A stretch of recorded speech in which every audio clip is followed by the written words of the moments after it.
I married Mike, who's the same age as me, 3 years ago.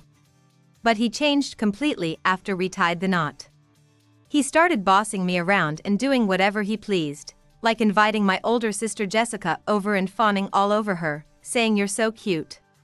Then, after his parents passed away, Mike suddenly dropped a bombshell. I'm gonna marry Jessica, so divorce me. I guess he hadn't been inviting Jessica over lately because they were meeting outside.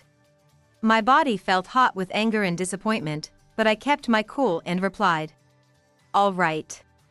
On moving day, Mike threw a nasty comment at me. You're still here? Get out already. I'll be gone in a minute.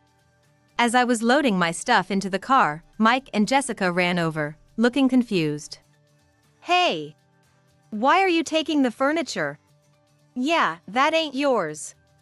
I calmly answered. Oh, it's all mine. Huh? This is... Mike and Jessica's eyes widened. You both really underestimated me, didn't you? I'm gonna teach you a lesson. Brace yourselves. I'm Sarah, a 42-year-old housewife. I've been married to Mike for 5 years after meeting him at work. We don't have kids and don't plan to. That's because an illness I had in the past left me unable to have children. When I told Mike before we got married, he just said huh with a cold response. His parents didn't blame me for it either, which I was really grateful for.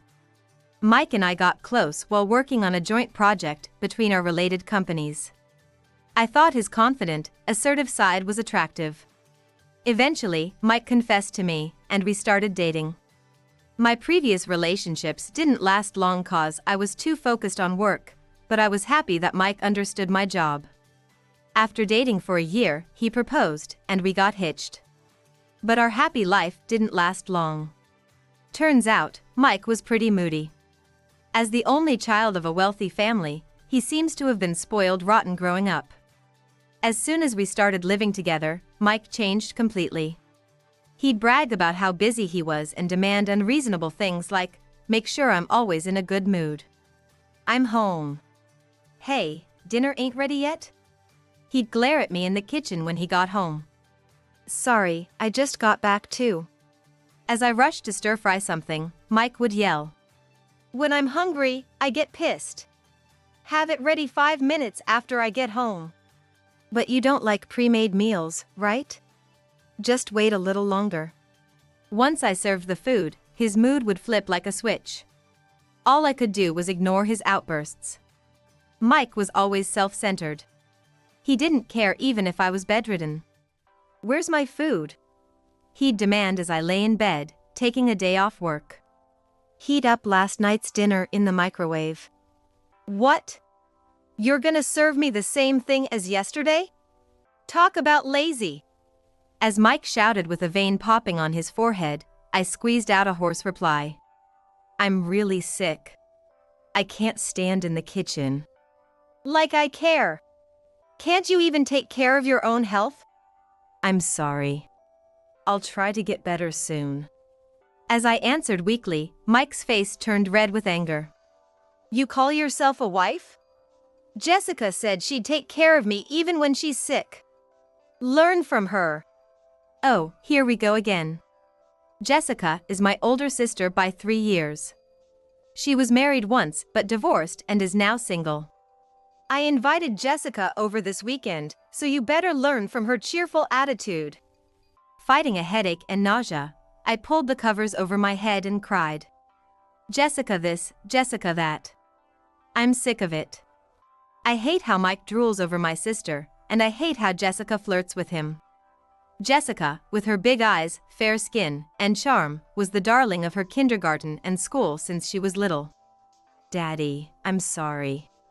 I tried my best, but I couldn't remember it. As Jessica would squirm cutely, our parents would melt. It's okay, sweetie. You're so cute, it doesn't matter if you can't study. That's right. Everyone loves you, so you'll be fine. This is how it always went. Whether she slacked off and got bad grades or broke our parents' precious things, they'd just smile and forgive her. From a young age, I sensed that our parents only cared about my sister, so I worked my butt off in both studies and sports.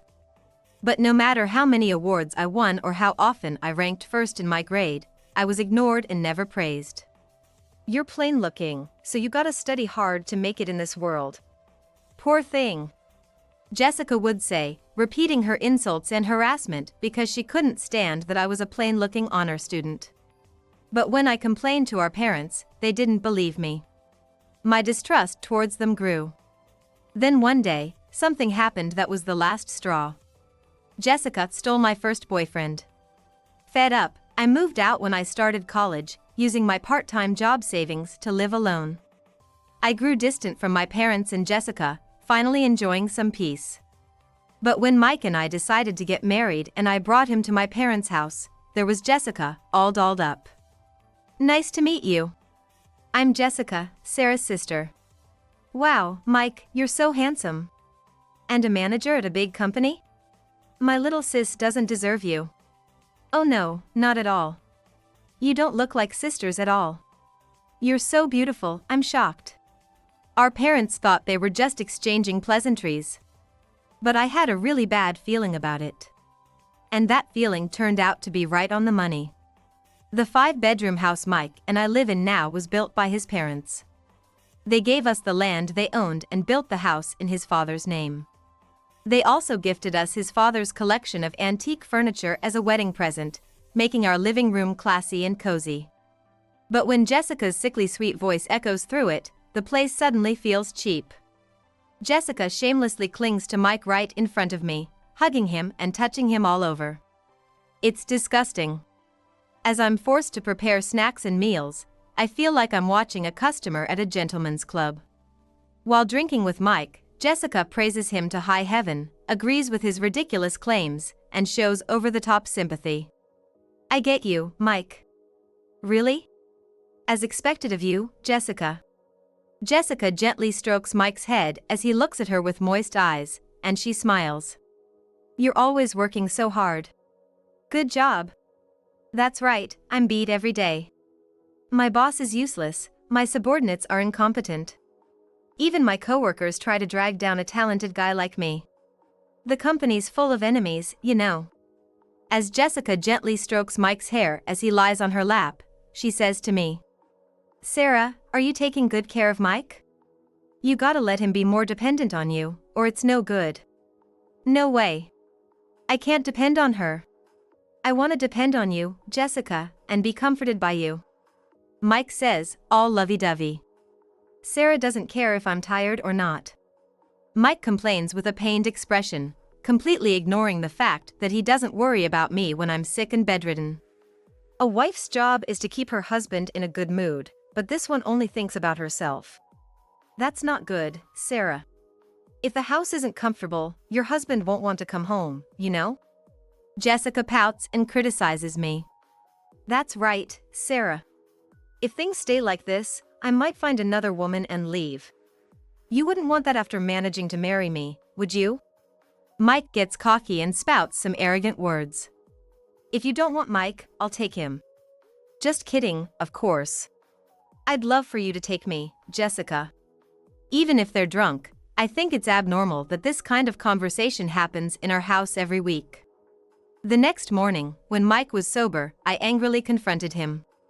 Mike, I've told you before, stop having private conversations with my sister. We have a group chat, don't we? Huh? We're family, so it's fine. Why do I need to show you our private chats? Mike gets annoyed. It's weird to have private chats with your wife's sister. Don't make a fuss over small things. You're too old to be jealous. It's embarrassing. No matter how many times I tell him I don't like it, Mike always dismisses me outright. On top of that, after meeting Jessica, he keeps comparing me to her. Jessica's fair-skinned, delicate, and has such a cute voice. You're completely different. Are you really sisters? She's shorter and has small, feminine hands. If only you were like that, you might be a bit charming. When he criticizes things I can't change no matter how hard I try, I feel unbearably miserable. I've thought about divorcing him many times, but every time, his parents' existence flashes in my mind. His parents accepted me, estranged from my own parents, and loved me dearly. Mike finds it bothersome and hates going to his parents' house even for holidays, so I'd go alone to visit them and help out if needed. Sorry for always asking you to do troublesome things. No, it's easy for me since I'm taller than you. This is when being big comes in handy. When I smile at his parents as they apologize, they soften their expressions too. Sarah is so conscientious and attentive, she's too good for our Mike. We're glad you became our daughter-in-law. Whenever I accompany his elderly parents shopping, change light bulbs, or do some weeding in the garden, they're always genuinely happy. If I divorce Mike, I'd lose my connection with his parents too. Thinking about that, I couldn't bring myself to go through with the divorce. But while I was hesitating, something unexpected happened. His parents fell ill and passed away one after another. His father died of acute heart failure, and his mother had terminal cancer. After being told she had 6 months to live, I took family care leave and brought his mother to our home to take care of her until she passed away. I guess Mike told Jessica about the situation, because she didn't show up at our house for a while. I was relieved about that, but Mike's attitude was unbearable. Mike didn't show any concern for his suffering mother and acted like it was someone else's problem the whole time. Mike, your mom seems to be in pain, so why don't you sit with her sometimes and listen to her? I asked him several times, as he barely saw his mother and just holed up in his room after coming home, but he just frowned like it was a bother. Huh? Why should I? I'm busy with work tomorrow too. But taking care of your mother-in-law is the wife's job. It's got nothing to do with me. His cold words made my blood boil. Can't you at least come home a little earlier? You're always out drinking, golfing, or driving around on weekdays and weekends. Can't be helped, it's for socializing. That's a lie. You're just pushing your mother's care onto me because you don't want to do it.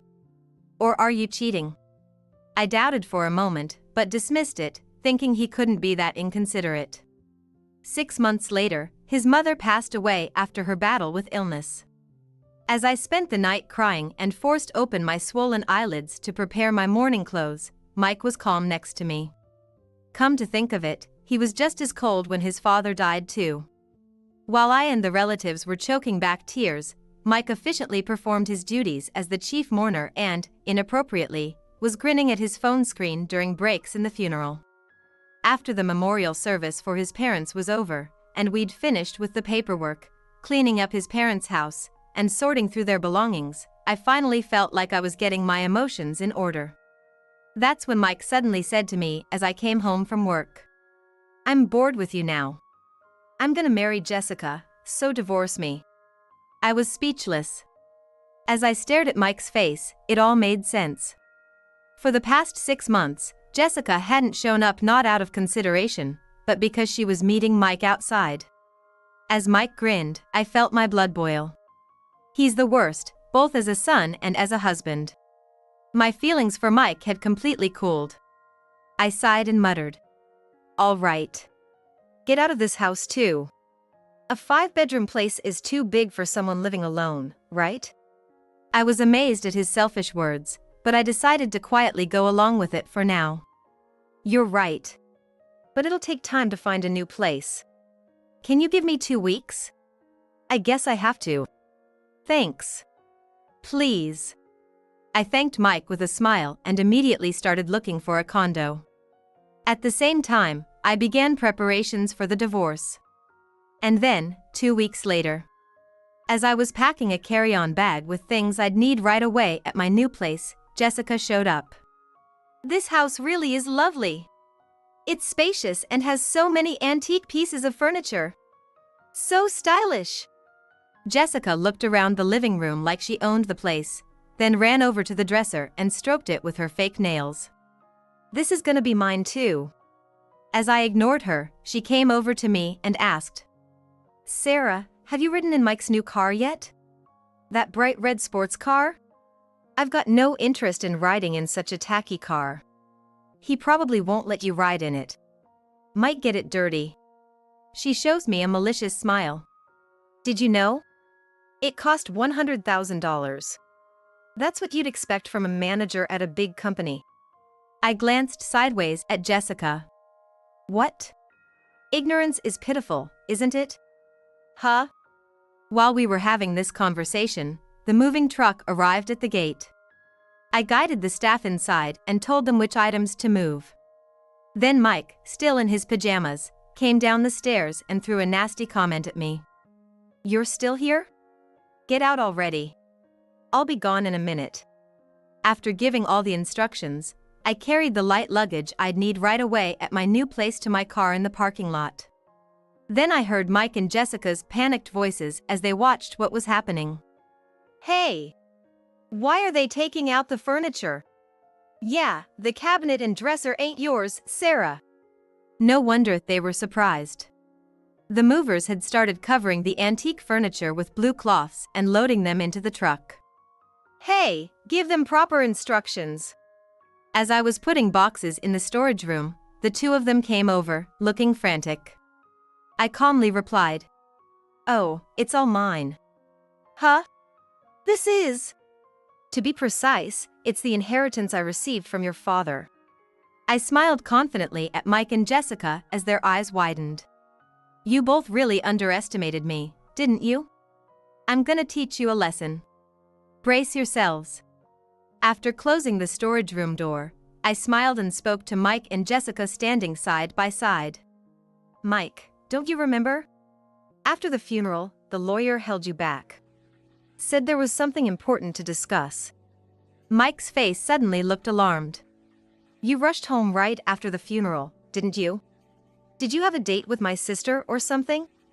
Mike exchanged glances with Jessica. Oh yeah. I had plans for a trip with Jessica. Huh, what? Remember, we went on an overnight trip the day of Mom's funeral? I was a bit surprised that Jessica knew about it too. Then Jessica pouted and complained. I had plans first. Mike's mother, she picked such a bad time to die. Is that really the issue here? I was dumbfounded, but she continued complaining without caring. I'd been looking forward to it for 3 months, and it got ruined. I know dying can't be helped, but it leaves such a bad taste. Like our precious memories got tainted, you know? I was at a loss for words. I shuddered at how cold-hearted my own sister was. Not only did they boldly go on a cheating trip on the day of the funeral, but how could she say such things about the death of someone close to her partner? And Mike, who didn't seem to mind her words, was just as bad. So, what did the lawyer have to say? About your parents' inheritance? Mike, who had been quiet for a moment, suddenly widened his eyes and grabbed his head, shouting. I thought it was weird I hadn't heard from the lawyer, but you already had the talk. Damn it! We talked after the priest left, with all the relatives gathered. Ignoring Mike's frustration, I continued. Your father wrote a will before he collapsed from heart failure and entrusted it to your mother.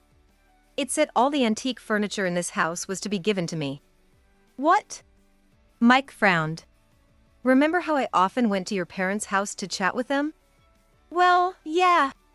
I really like French furniture and stuff, so we often talked about flea markets. Your dad was happy we shared the same hobby. Seems he'd been telling your mom for a while that he wanted to give them to me. What? That's not fair. Why, Sarah? Jessica puffed out her cheeks next to Mike, who was making a sour face. Yeah, even if it was a hassle to sell, why you? You don't even know how to take care of them properly. Oh, and you do? When I asked to test him, Mike puffed out his chest and answered. Of course. You gotta polish 'em with olive oil every day. It's good for your body, so it must be good for furniture too. Foreign furniture needs foreign oil, right? I couldn't help but burst out laughing at his nonsensical logic. But Jessica's eyes sparkled, and she applauded, praising him as usual. Wow, that's amazing, Mike. You're so knowledgeable. See? I'm right, aren't I? Wrong. You just need to wipe them with a dry cloth. Hearing the correct answer, Mike's face fell. What?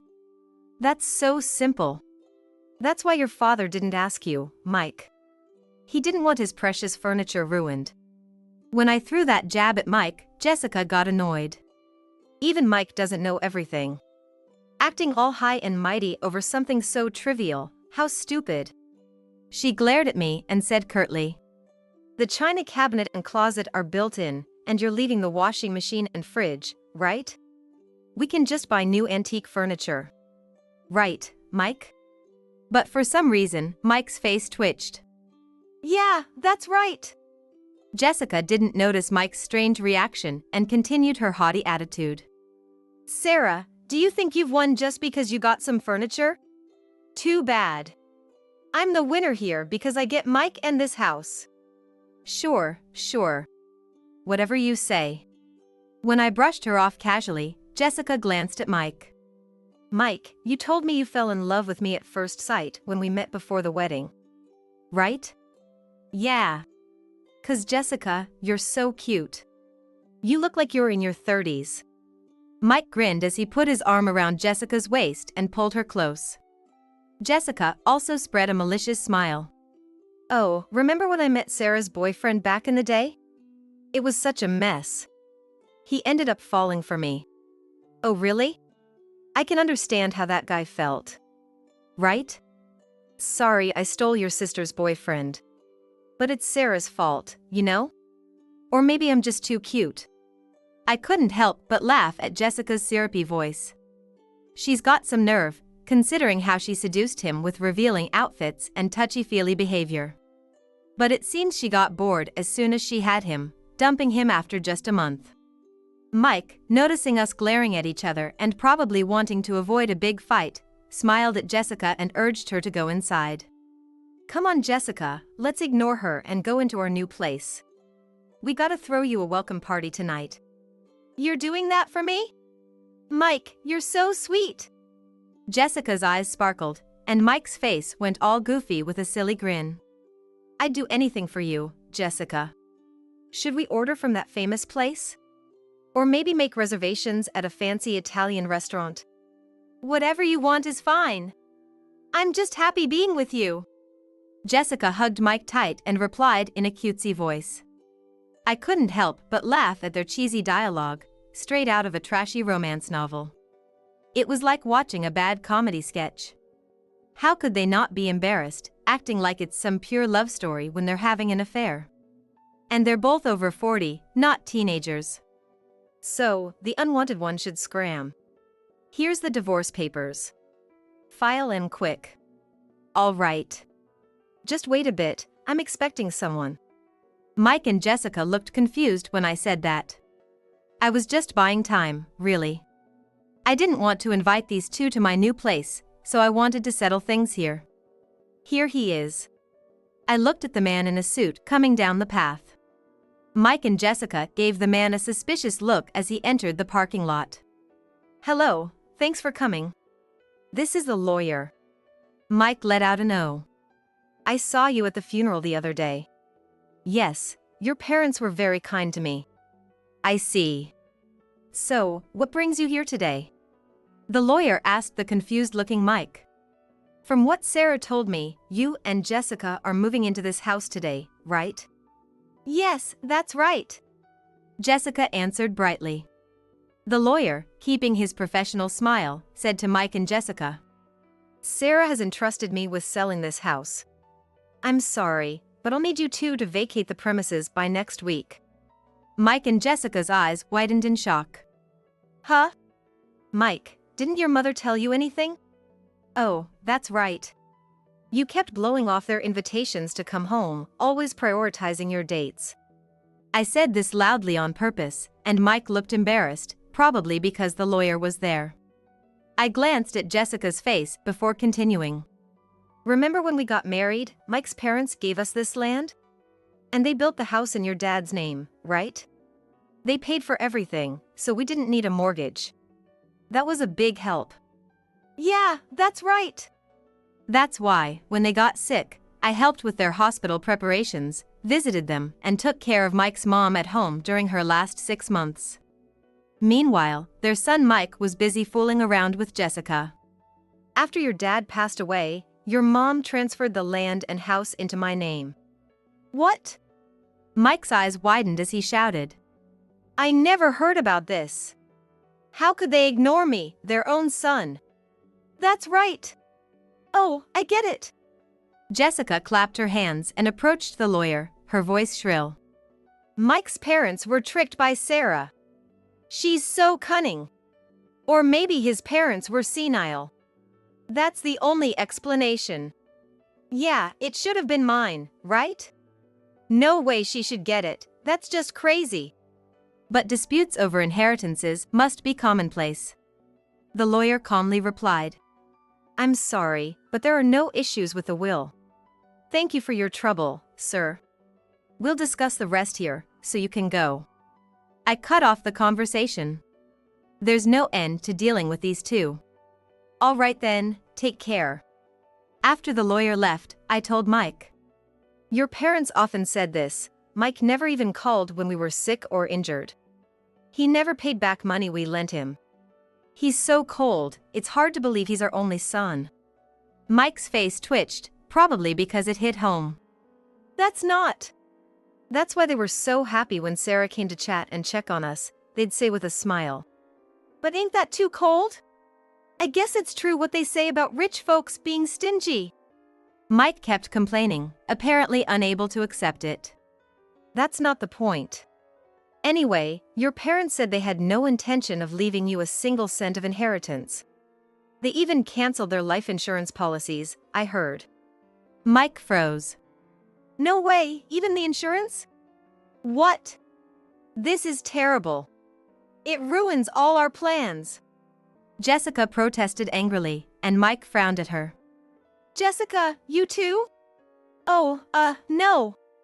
It's nothing. Jessica hurriedly tried to cover up her outburst. To explain in her place, I took out some documents and photos from the file I was holding and showed them to Jessica and Mike. The color drained from Jessica's face. You've got $40,000 in debt from these payments. You were planning to marry Mike and sweet-talk him into giving you money, weren't you? What's this? Mike snatched the documents from my hand and stared at them intently. His expression changed rapidly as he grumbled. What the heck? You forbid me from going to bars and nightclubs, but you're a regular at nightclubs? His face contorted with anger as he looked at the photos. Jessica, you've been cheating on me? It's not cheating. I was just supporting his career. What's wrong with giving money to someone in need? Jessica hastily argued back. He needs to wear nicer clothes, drive a cooler car, and wear a watch worth over $20,000. I have to support him so he can achieve that. Suddenly, Mike tilted his head and muttered to himself. Wait a minute. Is that why you kept recommending expensive watches and foreign cars to me? I thought that was your taste, so I took out a loan to buy that car. As Mike got more agitated, Jessica smirked. Well, I wanted to know how they felt to use before recommending them to him. Besides, you're such a disappointment. Jessica pointed her finger at Mike and hurled insults with a face full of rage. I thought you'd be a good meal ticket, being the only son of a famous wealthy family. But you let Sarah take the house and fancy furniture. What a pathetic man. She dropped all pretense of cuteness that didn't suit her age, showing her intense anger. This woman was gonna squeeze money out of me to spend on some guys? You've got a pretty face, but you're rotten to the core. Mike was furious, and I scoffed at him. Mike, you were planning to sell this house, land, and furniture to pay off debts and cover living expenses, weren't you? Too bad. You can't just dump the hospital visits and caregiving on me and then take all the good stuff. Then Jessica said, sounding puzzled. Mike, you're a manager at a big company, right? You shouldn't be struggling even without an inheritance. That was his title 6 months ago. Mike's eyes bulged in shock. Sarah, how'd you know that? Mike started to say something, then covered his mouth and went quiet.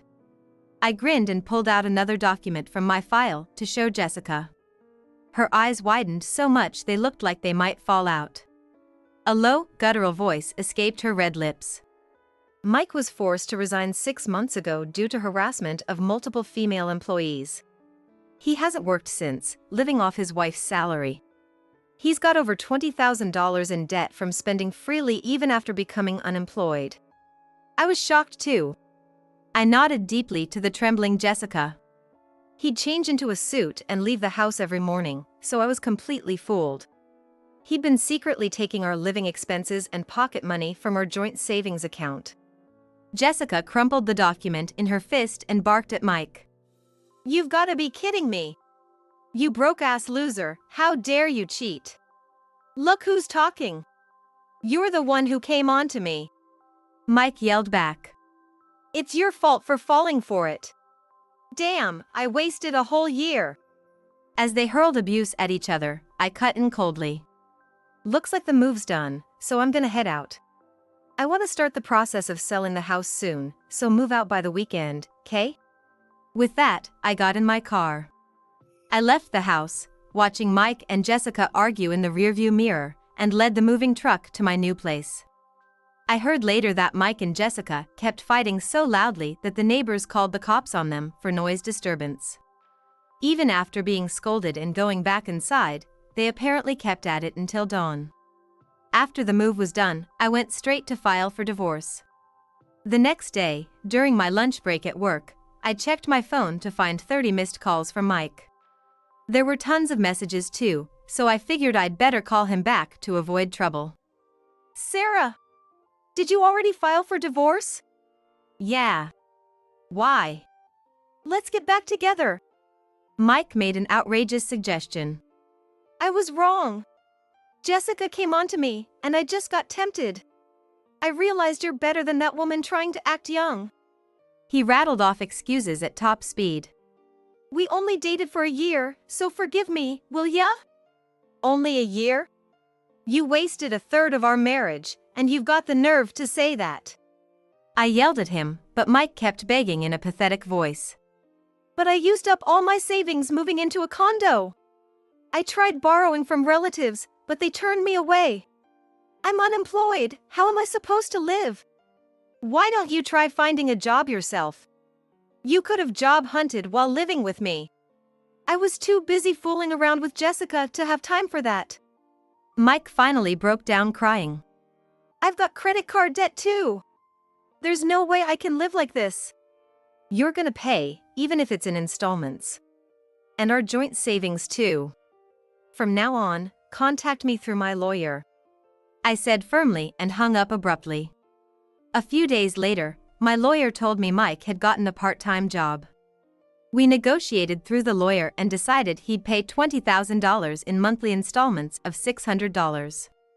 We set it up so his wages would be garnished immediately if he missed a payment, so he's apparently working his butt off from dawn to dusk. Jessica's parents, who had let her lounge around at home without working, finally lost it when they found out about her affair with Mike. They kicked her out and cut ties with her. Jessica moved into a rundown house and reluctantly started working.